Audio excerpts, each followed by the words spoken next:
we're staying at home. Like it's actually a lot easier now for us to make it at home.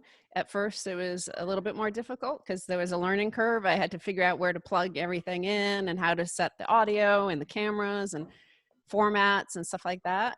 And usually we had like 4 guys there doing it all for us. So once that happened, however, then it became easier because we could be more flexible because you had to book the studio in advance, and if some guest backed out or couldn't make it or whatever and said, oh, can we do it in 5 hours instead of now, it'd be like, oh, well, no. So Yeah, now you can just go grab a beer or something and chill until it happens. yeah. So I mean, in a way, it is nice to just like not worry about that stuff and let somebody else do it. But who knows? We'll see how the coronavirus goes. Yeah, I mean, crossing my fingers. Hopefully, things return back to normal sooner rather than later, but unknown. Stacy, I don't know if you remember, but we actually met before. I hosted the beefsteak for Bitcoin 2019. In San Francisco, yeah. Yeah, in SF. Yeah, so that was on my roof. My former roof, actually, unfortunately, left that apartment, but yeah, it was a Oh good yeah, time. that was a nice view. Oh man, I miss that place a lot already. Are you It still was in San Francisco or did you so leave? I'm in Palo Alto right now, so pretty close. But yeah, I'm holding out for the city to stop sucking before I sign a new lease. Do you have family there? Is that why you have to stay there, or like? Family, job, yeah, yeah. Mm, I'm pretty grounded here, but it's I mean, I like the Bay Area in general. mm. I like Big Sur. That was No, we left there and drove down to Los Angeles, but stopped at Big Sur on the way, and we had such a good time. It was amazing. We stayed at it's that Ventana Inn. oh yeah, that's a good spot. You guys did Yeah, it right. You guys did it right. yeah. It was Big like, Sur's amazing. I do a lot of backpacking there. It's just uh, like it's a great spot to do some nature stuff. So yeah, I mean, I think we're sticking pretty closely to what I sent you over Twitter. Really just excited to chat about your journey through Bitcoin and orange pilling a lot of people, and kind of like what the future holds, as well as commenting on a lot of what's going on in the world. So should be pretty close to what you guys typically do on Keiser Report and all that good stuff. okay, cool. All I right. can't see a thing from here, by the way. So I'm hoping everything looks good there. So you're happy with the shot and the audio and everything. No, you sound good, look good, so we're happy. Ansel, you ready to go? I'm ready. Okay. So I'm just gonna count us down to 3. I'll introduce you, Stacy, and we'll jump right in. 3, 2, 1. All right, you guys, we have a woman here that needs no introduction. She is very well known in the Bitcoin space. This is Stacy Herbert. Welcome to FedWatch. How's it going, Stacy? Hey, good to be here. So Stacy, obviously you and Max have been in the Bitcoin space, since, was it 2011, 2012? Real early on. 2011, very early 2011. We were first contacted in 2010. We hadn't really covered it at that point, but John Matonis reached out to us because he had been watching our show based on, we were covering gold and silver a lot. So hard money, and we were very anti-Federal Reserve and central banks. And he reached out and said, had you heard of Bitcoin yet? Yeah, that's awesome. And I mean, you guys really ran with it. And honestly, I feel like you guys may have introduced very like you guys were one of the first like places that a lot of people did get orange pilled. So I guess just to kind of start it off, like, what is it like for you, creating a daily show about Bitcoin, really being kind of like a crossway for Bitcoin to enter into other spheres, of conversation, kind of breaking Bitcoin into those horizontal areas that you guys have done such a good job with. What is that process like for you? And, what has that experience been like doing that for the past, 9 years? 9 years. Well, I think it was, we met Bitcoin at the right time for everybody. I mean, I do think the fact that our show, Keiser Report, is broadcast in dozens and dozens of countries around the world and dubbed into Spanish, so it goes through Latin America. It helped with a sort of free and fair distribution. Like everybody in the world, all our audience in the world got to hear about it at $1, $2, $3, $5, $7, $10. Like all those early days, we were talking about it. And so in terms of distribution of Bitcoin, I think that must have helped. I'm only assuming it did. At the time, we were talking a lot about gold and silver and the financial system. So we were like in the Genesis block of Chancellor on brink of second bailout for banks, like that was like content from Keiser Report. This was already stuff we were talking about in terms of the bigger picture and the reason for Bitcoin, why Bitcoin is what it is like we were already talking about that. We were already talking about the fiat system, the banking system, the death rattle of fiat, the central bankers corrupting the system, the Cantillon effect. We were talking about all that stuff before we met Bitcoin. And so, our audience was already primed for it. They were already interested in this sort of content and they were ready for it. So, I feel like we've kind of grown along with it because in those early days, it was still magical internet money, right? All those early people in it. When Max spoke at the very first Bitcoin conference, all those early people, like it's hard to even describe how different it was then compared to now. Like now it's so polite and friendly. Everybody talks about toxic Bitcoin Twitter, but then it was just like, hackers, geeks, like it was just that. There were no polite people in there. There were no bankers. There were no respectable people. It was just like a bunch of freaks. And, so that was what it was at the beginning. Nobody, it was still being determined what it is. And, I remember buying some iPhones online with Bitcoin that I had converted to a gift card. I'm not going to tell you how many Bitcoin I spent on it, but at the time I remember being like, oh my God, like we had already been talking about it for a year or two. And I was like, wow, this is so exciting. I can't believe Apple is accepting Bitcoin for this. And, back then people were talking about it as a payments system and competing with Visa and MasterCard and things like that. So, obviously once the whole fork wars happened and it split off, then then it became like indisputable that it was instead a store of value. Like, but Bitcoin was, Bitcoin's always reflecting the community around it. It is like, it's all of that stuff, all of those things are part of the protocol, right? That's the game theory, is like all the people attacking it, all the people trying to come up with an alternative, all the people using it, all the people losing it, all the people speculating on it, all of that goes into what it becomes. So like, it's hard to even, compare a Bitcoiner today to a Bitcoiner in 2011 or 2012 or 2013 or 14. Like, and every year it becomes, there's a different history. There's obviously a bigger history and an understanding that comes. Everybody at that time it was new. We were discovering what it was. A lot of it was wrong. If you look back at it, you're like, oh, I missed that part of it. I didn't understand it at the time, but now I do. Yeah, and I mean the education has really, like the educators and information out there has really improved a lot since you guys really started evangelizing. A lot of our guests on this show haven't necessarily gone down the Bitcoin rabbit hole. And from like a macro perspective, I would argue that while we have a lot of amazing experts on here to talk about macro, you and Max may have been more right about, what the future holds in 2011 than they were.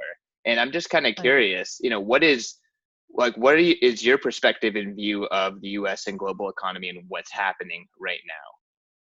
So, Max is his own genius. Like he could figure out these big things. His background was, obviously he had created one of the very first digital currencies, like part of the 30-year or 25 years before Bitcoin was miraculously birthed. Like there were a lot of things, that the cypherpunks had done, that Max had done with the Hollywood dollar, which was the first convertible digital currency. So he has he got a patent on that. But he could talk to you on his interview about that. What I added to it, or I understood, is my background was in Hollywood and script writing and developing films and projects. And by the way, Aristotle is still considered the expert on both money, what makes a good money, and what makes a good story. So all script, we're called D-girls in Hollywood.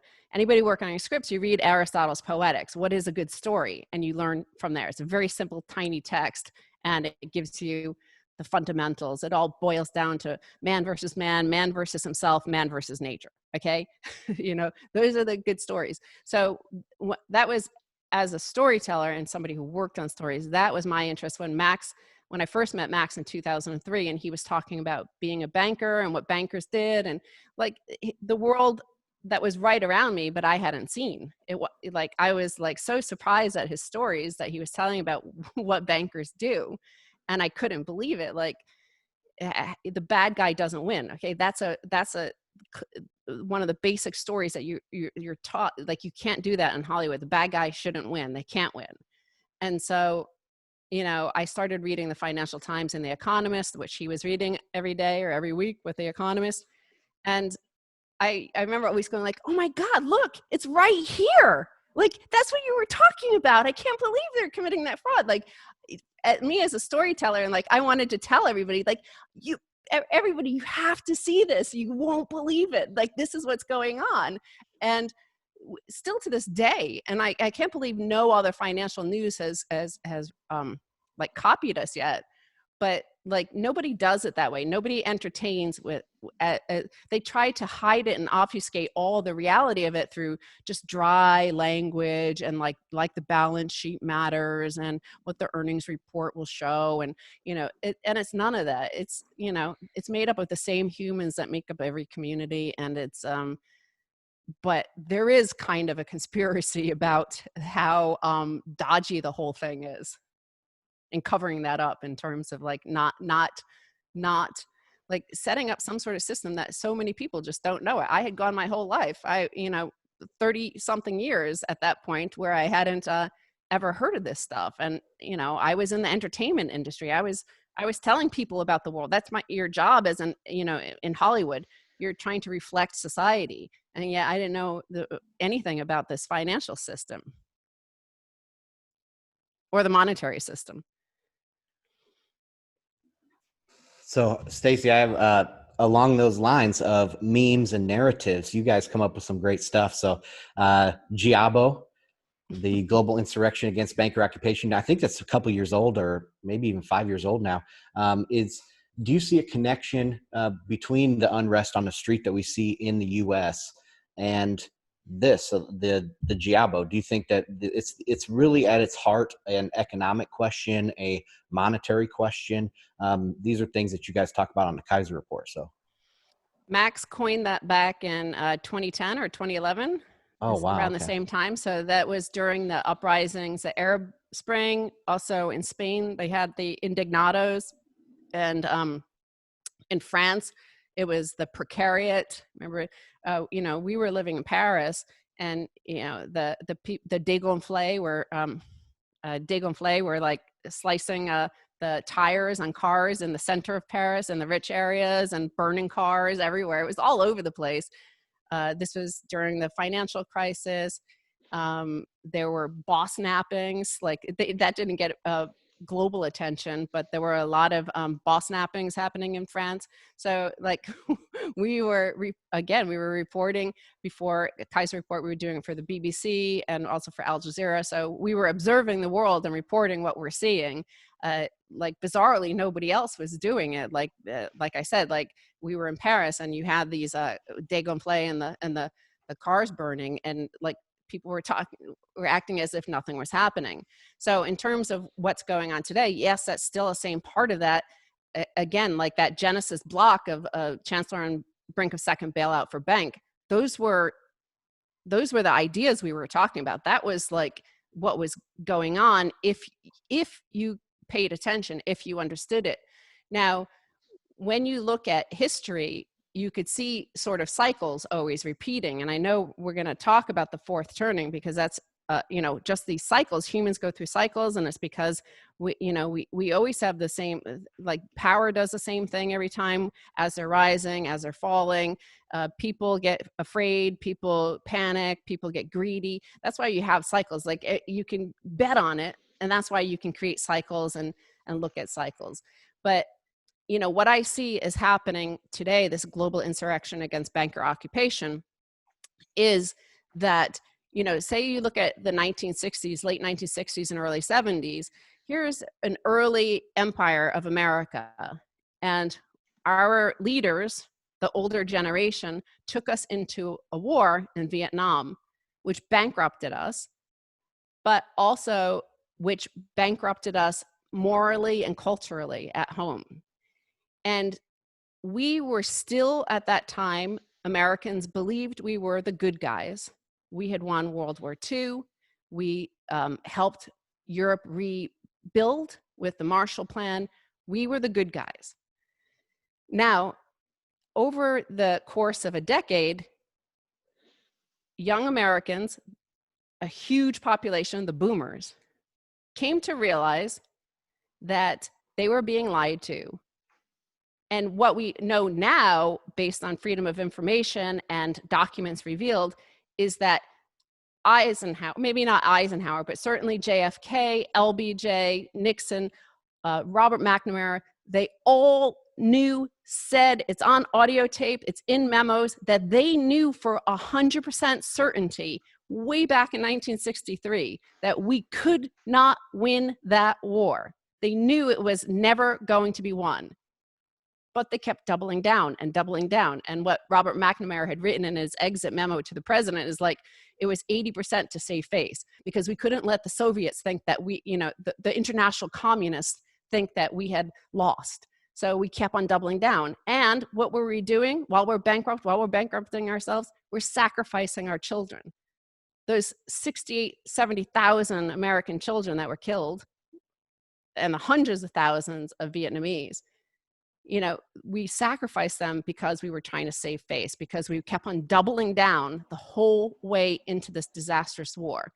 Now, cut to today, we have the same exact thing. And by the way, the people in power are those same boomers that were abused back then. They're now the abuser, because we went off the gold standard in 1971 because of the Vietnam War. We went bankrupt, okay? We defaulted on our gold debts to England and the rest of the world. So cut to 49 years later, and we're doubling down on all that QE, all that ZERP. That's doubling down. That's the Robert McNamara. That's JFK. That's LBJ. This is the same thing they did. They kept doubling down. And I bet you anything, in a few decades, once all those Fed minutes are released, we'll find out that they knew for a fact this was going to cause this Cantillon effect. It was going to sacrifice our children. The Z and the younger millennials, they all understand this, whether or not they understand it like on paper, like they could write it down what they're angry about. But they understand they've been sacrificed, and you could see that.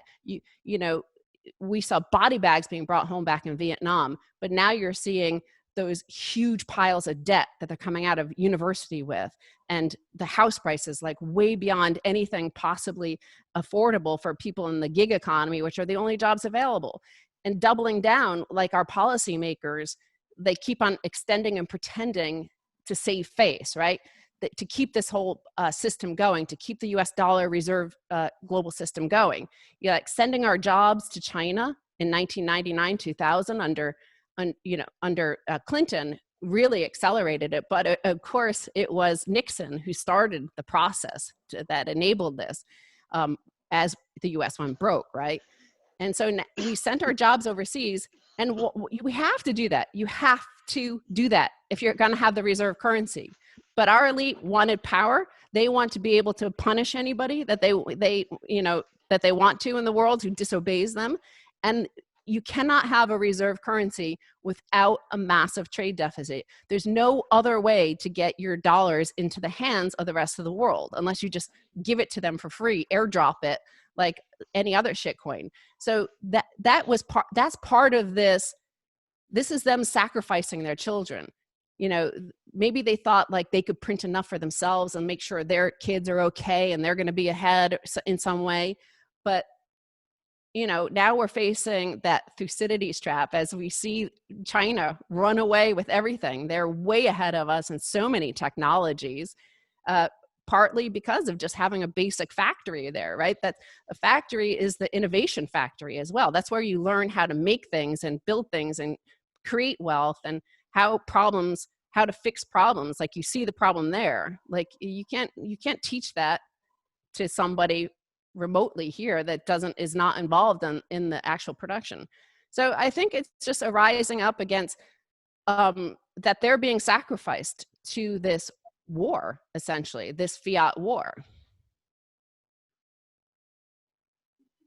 What point do you think we are in that process? Because I don't know, it feels like we're actually very early in it. Like if you compare it to Vietnam, after Vietnam, you know, there was the great inflation and then Volcker. And then we went back to 8% growth rates in the 80s a couple years. So I don't know. I feel like we are so far away from growth again. Where do you see us in this kind of whole process? And when do we see maybe a new Bretton Woods type agreement, if there's going to be one? Well, okay. I remember the 70s. I remember the stagflation. I remember we had the oil embargo and then the Iran Revolution, which caused huge price spikes in oil. It was unnecessary, it turns out, but there were huge price spikes in oil because people thought oil was going to come offline. So there were those huge lines that you can see, you know, if you Google it, the 73, 74 oil embargo or the 79 Iran revolution. And then we had these huge lines. You could only go to the gas station on odds or evens days, depending on what your license plate was. And then a lot of what was going on was, you know, because this whole fiat system was the first time in thousands of years of history, people were still uncertain. It was volatile. Like nobody knew for sure that this thing could actually work. And Volcker came in and raised rates to 20% and against all the howls of everybody. And he just did it. And people, the international community said, okay, he's going to defend the dollar. So the dollar's as good as gold. They'll accept that. In the meantime, like the fiat system did allow what we see, it's trickled down and you see it everywhere. It's private equity, right? Basically, America was able to extract a huge amount of equity that they had built up over decades. So that's what, you know, that post-war period everybody thinks of as this great period in U.S. history for industrialization, for the middle class. It was one of the biggest increases in world history of any middle class. And that was partly to do with, you know, the fact that we were the only economy that survived World War II because we hadn't been bombed out. We had the GI Bill, the suburbs built, like in the entire infrastructure, the highway, the highway system was built. All of that stuff was being built for this new middle class. And you know, they all had the steady jobs and all that stuff, blah, blah, blah. And then post 70s, like it was all turmoil in the streets. New York City went bankrupt. Like it was, it was still that disintegration from the Vietnam, the cultural wars and all that stuff that happened in the streets going on. And then 80s came, all those boomers flipped from being hippies to yuppies. They went to, they all wanted to work on Wall Street and get those big shoulder pads on the women and start working. And they basically set about dismantling the US and selling all the parts and sending the jobs overseas. And, that's what happened over the course of, it slowly and then suddenly, right? That's how you go bankrupt. It's all like slowly. They make choices that seem wise at the time. You sell your productive capacity and wow, we're getting a good price for it. And, this will give me a few years income and, I won't think about what happens after 5 years from now, but it seems good right now. And whether or not there'll be any growth, well, it's hard to tell. It's because how, like, where all of the biggest corporations are, Apple, Amazon, like Tesla's, obviously there's still some banks up there. You know, they're not really jobs intensive. Like, you don't have many jobs with it. It's a lot of money. I mean, Jeff Bezos is worth 200 billion now, but you know, how many, you know, he has a lot of warehouse workers, but how many are going to be replaced by robots? I don't know. I don't I don't know, but America needs to get the wealth producing capacity back here before it can get better. So, you know, I'm glad I'm not a policymaker, because you know, I don't think you'll be very popular doing that, because things will have to change. But, you know, you can't look at America, you can't drive across America, as we've done twice in the past 3 years, and, you know, see that burnt out heartland and just look away. Like, you can't just, it's not stable in the long run. You can't just do that and just not have an answer for it. You know, instead of just, you know, learn to code. That was always the thing that Clinton-esque sort of people said, is just like, just learn to code. You know, okay, you lost your job in the factory, now code. As if, of course, like, the rest of the world can't do that as well. Yep. I mean, that's how you create the GIABO, right? In America, is by really abusing those people. While you're kind of talking about, you know, all the biggest companies don't create that many jobs, it kind of reminds me of Jeff Booth's kind of theory around, like, technology is just massively deflationary, and technology is going to just continue to destroy jobs on the exponential level. And that's why we need a deflationary currency. Like, that's the counterforce in order to bring balance, right? So as technology destroys jobs, we need something that actually holds value, and fiat just doesn't serve that. So, I mean, I'd be happy to shift over to Bitcoin and kind of talk about, like, you know, what Bitcoin means to the world, and, you know, why you and Max, I think you touched on it a little bit, but why you guys, you know, push it so hard as a potential answer. Well, you know, Marshall McLuhan said the medium is the message. So the medium is Bitcoin, and it's sending a message. That's the message. The message is, like, you know, just like those anti-war activists, it's like, we're not going to sacrifice ourselves. We're not going to sacrifice ourselves to this ridiculous, pointless war. We're not going to sacrifice ourselves to these ridiculous, unpayable debts. So why should I have to incur $50,000 or $100,000 in debt just to get the education that you got for free, but because you racked up so many unpayable debts that you refuse to pay, and you keep rolling it over, and now it's landing in my lap, like, I'm going to exit the system, to, you know, drop out, as they did in the 1970s. It's like, it's the equivalent of, say, burning your draft card and going to Canada. It's like, here, I'm telling you, that's what we're telling you. And, like, okay, keep printing all that money, keep printing all that bad debt. You know, it's all a ruse and a fraud. So keep doing it. Have fun. I'm exiting your system. You can't make me have to be part of it. So something that I like to say on Twitter is, Bitcoin has mass appeal. The masses don't know it yet. You know, can we talk about, like, what this next, you know, wave of adoption looks like, and what you see as being, like, the main drivers around that? Is it really, like, kind of more macro and people waking up, or is it still more about greed and making money? Like, what's the formula? Well, there's like 7 billion people on Earth, and they all have their own unique needs and wants and desires at various parts of the time. It depends on where they live. You know, somebody living in Yemen is going to have a different set of needs and requirements in their life than somebody living in Los Angeles or Hollywood or something like that, or New York City. So, you know, you're always going to have the speculators. That's part of human nature. We have, like, just look at history since 1600, when, you know, we had the first stock exchange, 1602 in Amsterdam. Like, people get euphoric, they go crazy, that people pile into things like easy money. That's going to happen. You're also going to have as part of deglobalization that is happening because of that Thucydides trap, and no empire goes away, quietly. They throw tantrums. They tear apart their own financial system. They're the ones, since I think like 2009 under Obama was the first time we cut a whole nation off from SWIFT, which was Iran at that time.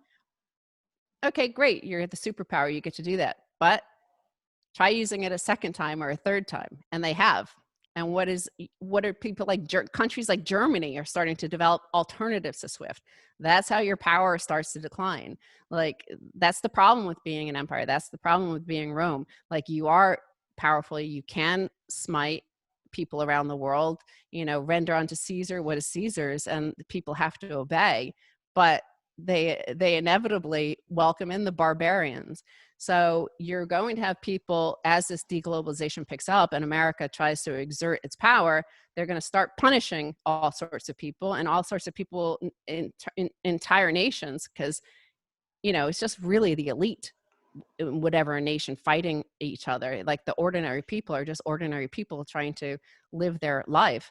And so, people like in Venezuela have to use Bitcoin. They find Bitcoin because they have to, because their nation is cut off from the financial grid, but they have hyperinflation.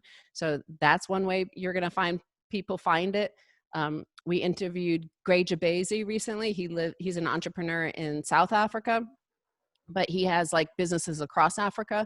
And he was saying that in Nigeria, almost all of his customers use Bitcoin now as a unit of account. And why? Like, it's not like those African nations are being intentionally, like, that they're being punished for some bad people in their country. It's just like the American banking system and the financial grid doesn't want to bother with them. The people don't have enough savings. They don't have enough money to build any sort of grid to that country, that continent. So, so they have to find alternatives, because there's a huge market apparently for used cars from Japan to be sent to Nigeria.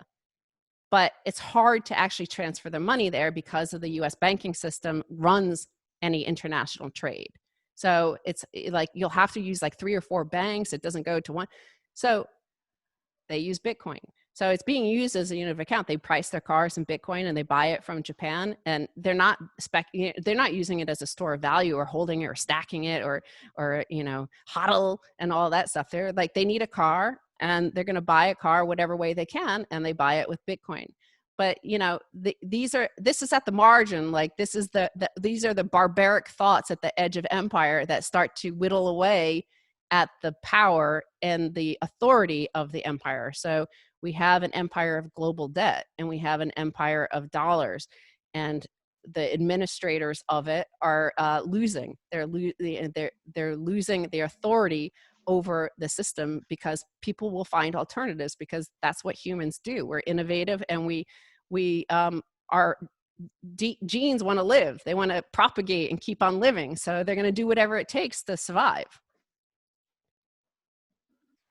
So yeah, to route around all of these, to route around SWIFT and to route around the kind of, I guess, the dollar financial system that's, or you called it financial grid. Some countries might turn to CBDCs.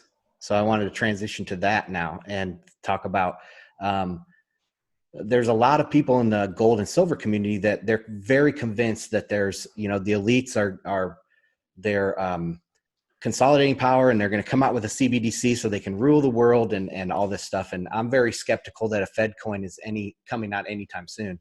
But what's your take on CBDCs? And do you think we'll see something along that line coming out over the next 5-10 years? I don't, I mean, I think it's just another extension of fiat. And perhaps they might do that in order to, save money, because, the U.S. Mint runs out of money every time. It costs more to print a nickel or a dime or a quarter. Like, it costs a lot to print currency, and they don't have any money and like real wealth. So, maybe they might do a digital currency. I don't see it as any. It might orange pill some people, because, you hear like in Venezuela, how do they describe it? Okay. They say, okay, here's the petro, use this. It's like Bitcoin, right? And people are like, what's Bitcoin? And then they go Google it and search it and go, oh, wait, well, why don't we just have Bitcoin?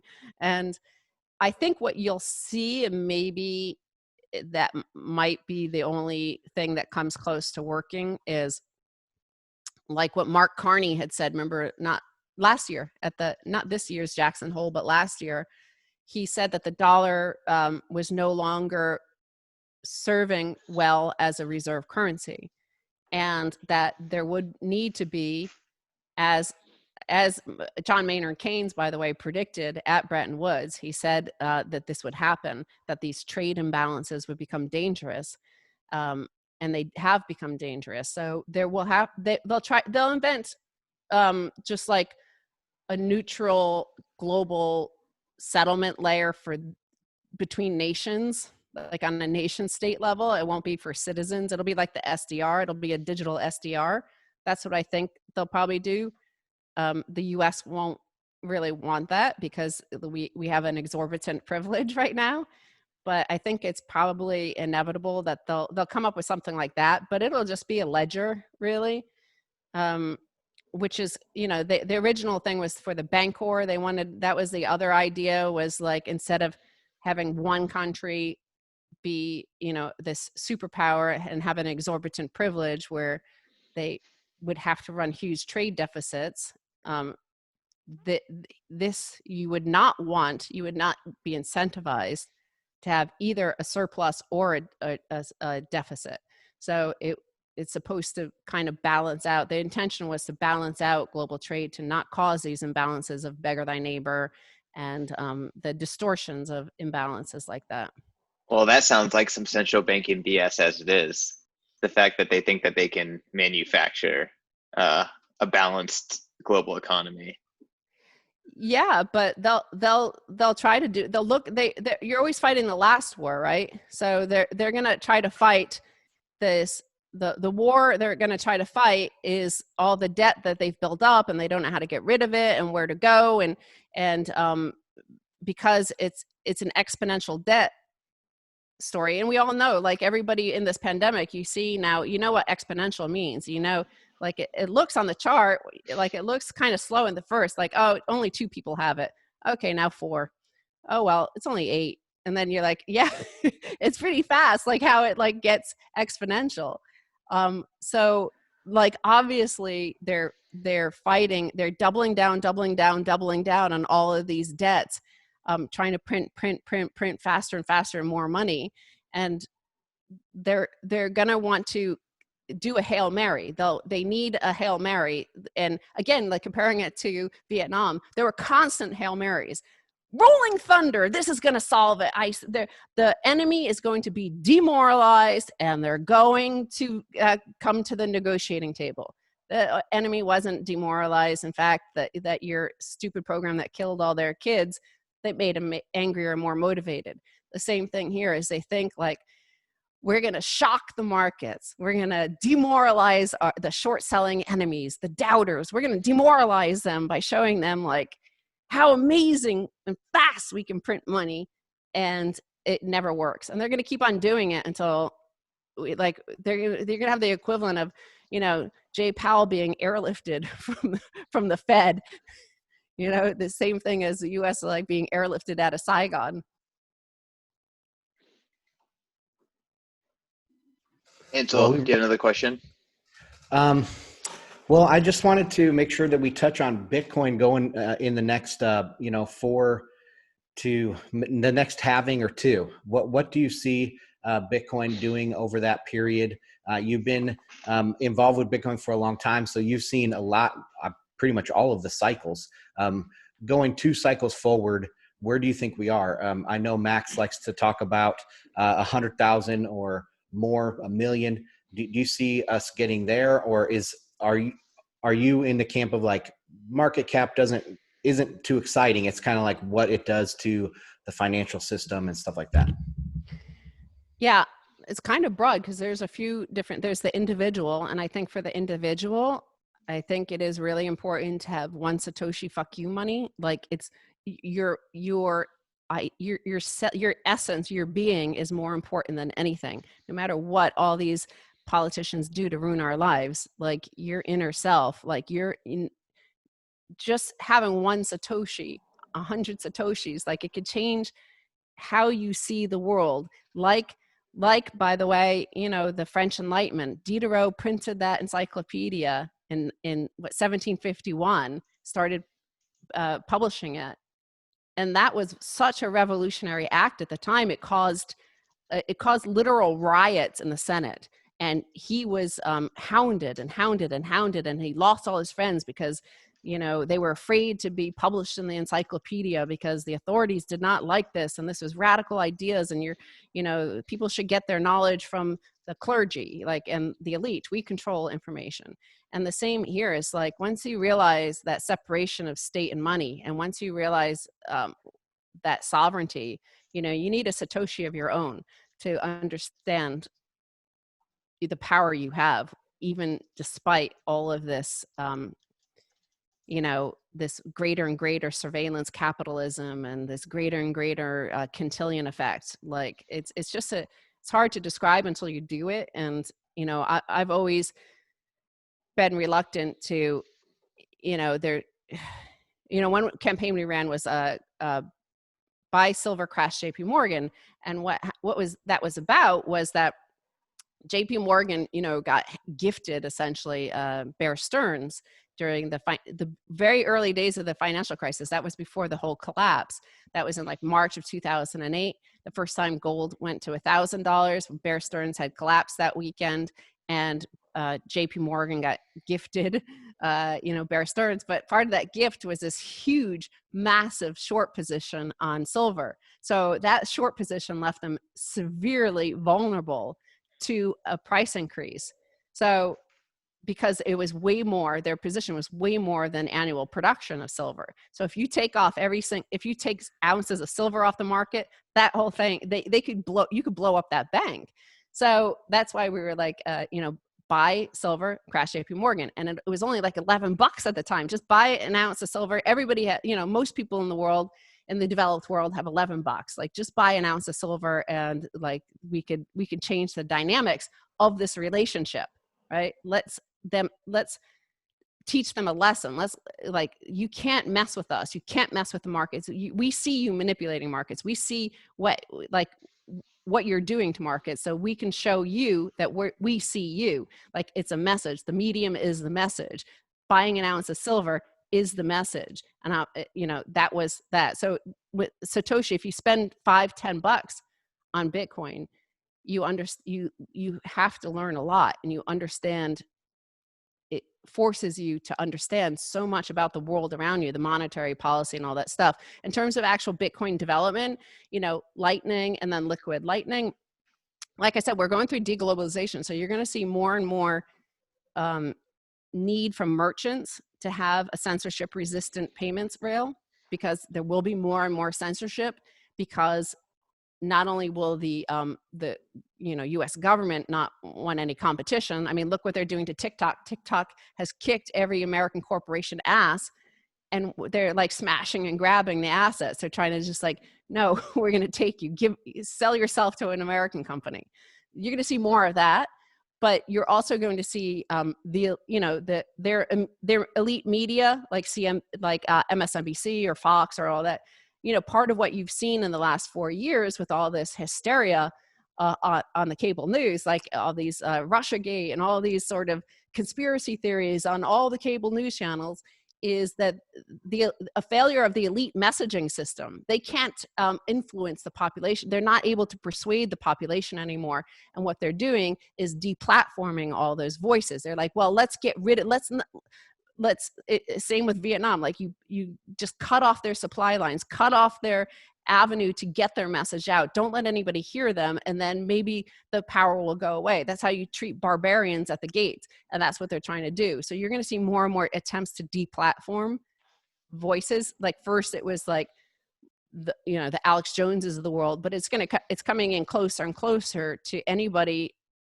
Pretty soon it'll be people who are challenging central bank authority. we've gotten away with it for the last 10 years. But as that power disintegrates, as faith in our institutions disintegrates, as deglobalization accelerates, you're going to it's going to drive more people into looking for censorship resistant alternatives. And then with liquid, there's a whole new world to be built in this post fiat system. And entrepreneurs are always looking for capital to build their companies. There are always people who want to speculate. They want to buy, into these, risky ventures, building this new company. And, you could either do that ICO route of like, here, send us free money, and you get nothing in return unless you can flip this useless coin, worthless coin, to somebody else. And that's what it incentivized. But here, people, they, I don't know, people want to speculate. So you could either scold them, but since it's been around since 1602, it seems like people want to do it. So you can't stop them from speculating. And they either go on a Robinhood app and trade Tesla because it's split 5 for 1. Who knows? Like, if they want to speculate, that's what they want to do. But I think liquid, you'll see a lot of developments on there. I saw Adam Back tweeting this morning about that. There was this Bermuda was using liquid. Did you see this? To do stimulus checks. Basically, they've coded a token, but that only could be used by those citizens at specific locations. Like, it's a way to get stimulus money to these people built using Bitcoin and liquid. So I haven't looked into it, but I think you'll see more sort of interaction and development, like things like nation states are starting to, they're going to start interacting with the Bitcoin protocol and they're, I don't know if it's going to be through liquid or other things, but they'll use these neutral platforms to try to build their own systems as that, because once the dollar system becomes so fragile and so it's always censoring now. It's censoring too much. And so it's volatile and you can't trust it. Like any nation or peoples or communities, that you want to become anti-fragile, right? That's the instinct of a group of people. You don't want to be like, as soon as you get, as soon as your water supply gets cut off for a week, the next time you're like, I'm never going to, if a hurricane's coming through, I'm going to make sure to have a whole bunch of water here, because I don't want to go again like a week without water. Like you become more anti-fragile. So the same thing with the currency grid. It's like people are like, well, Germany, they're a very powerful, productive, industrious nation, and they're cut off. The U.S. told them they can't do these deals with Iran, and we're not going to allow those deals to be settled on via SWIFT. So they're naturally going to develop another system that they could control, or they're going to go on Bitcoin. And I think they'll end up finding Bitcoin, because I think they're struggling to find a way to do it themselves. The answer's already there. I think that's a great place to stop. A lot of people are going to realize that Bitcoin as a neutral settlement layer is there, and that's going to help Bitcoin take off. Stacy, there's a lot of places where people can learn from you and continue to get this fantastic information. Why don't you plug yourself?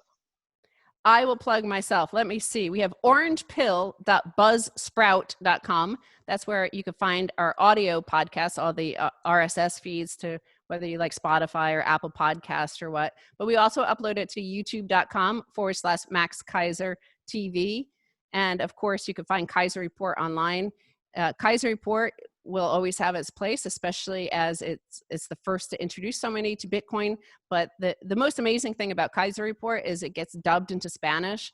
And, in the US or Western markets, there's a lot of content in English language content. There's like loads and loads of great content where you can learn stuff and all that sort of everything. Like you can find all sorts of content about monetary policy, about banking, central banking, bankers, Bitcoin, everything. But in the Spanish language, there's, those countries, that whole region of Latin America has like, it's like 1950s America is like 3 big networks and they control everything.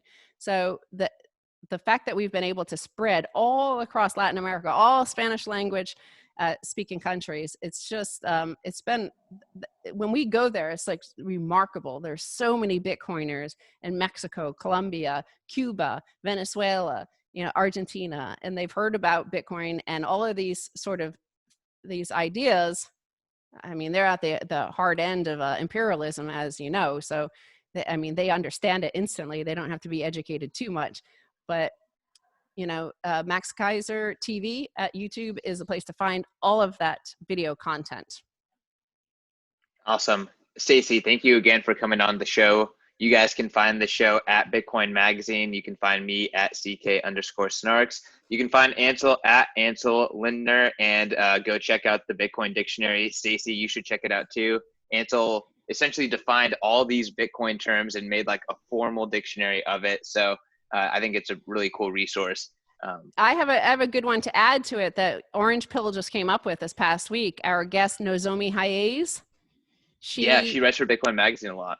Yeah. I think she's one of the most underrated people in all of the Bitcoin space. She is so brilliant. And, also the fact that she comes from Japan and has a different way of looking at the world compared to what all of our compatriots do is just fascinating. But she came up with basically calling Bitcoin holy shit coin.